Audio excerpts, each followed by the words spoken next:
Hi, this week I'm in Kuala Lumpur, Malaysia, and I'm here because I've just spent 6 months working with my Malaysian colleagues, taking our STAP supervisor training and figuring out how to adapt it culturally to be appropriate for a Malaysian audience.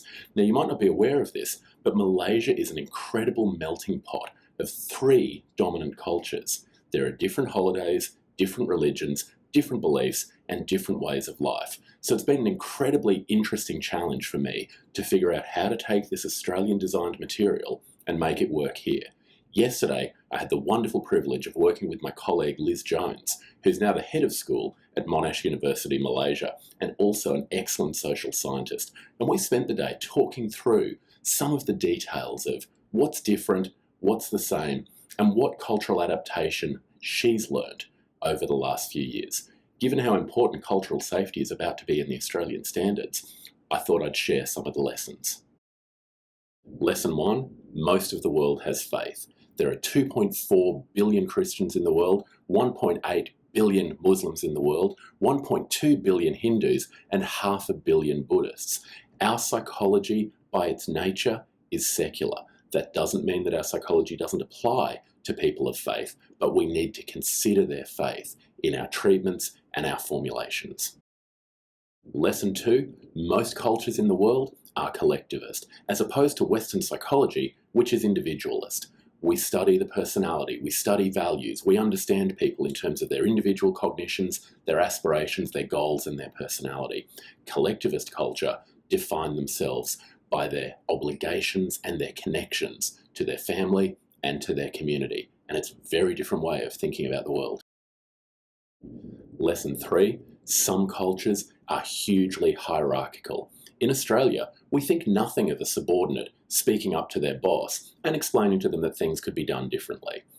In some cultures, the hierarchical nature makes that virtually impossible.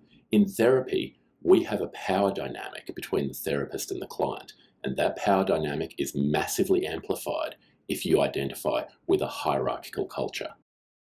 Lesson 4, face saving. I think nothing of admitting an error, but for some people, due to their culture, admitting that they've made a mistake or admitting that they were wrong is incredibly challenging. We need to not think of this as a personality flaw, but an element of culture. For some people, it's really important, as part of admitting that they're wrong, is coming up with a face-saving narrative that is acceptable for them to admit error or to change their ways. Lesson 5, no culture is homogenous. I'm sitting here in the centre of Kuala Lumpur, a cultural melting pot and an eye-opening experience. 100 metres that way is a De Boer's diamond store.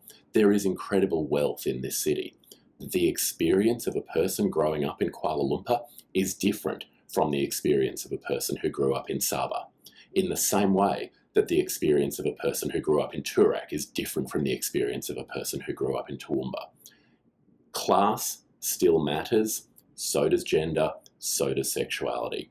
Those individual elements are just as important and sometimes quite different when we think cross-culturally. This is by no means a comprehensive list or meant as a guide for anybody. I'm a cultural tourist. I've done a little bit of work with some colleagues in Malaysia and some colleagues in Singapore. Like all of us, I'm learning that that's the starting point. Cultural humility. Let's start with what we don't know, and let's keep our ears open, and let's all learn together as we get ready for these new registration standards. Terima kasih.